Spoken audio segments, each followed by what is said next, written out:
Welcome back to the Roy Garage. Today we're going to show you how to install a power steering pulley onto a power steering pump. Now before we get started, if you watch this video and see anything we can improve upon, make sure you leave that in the comments below so that way other people can see it and learn from this video. At the same time, we decided to install this power steering pulley while the power steering pump was installed on the engine.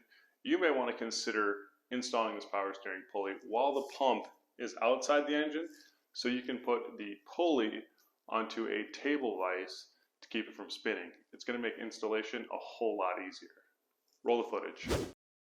The last thing we need to put on before we install our serpentine belt is our power steering pulley. Now we went ahead and purchased a pulley remover and installer set from Harbor Freight to get that done.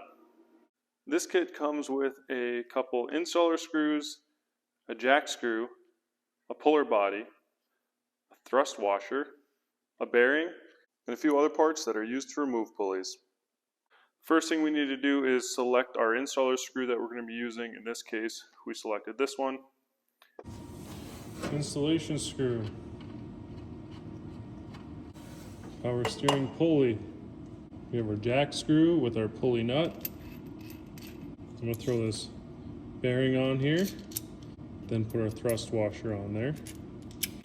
Thread that to our installer screw. Okay, let's tighten this down here.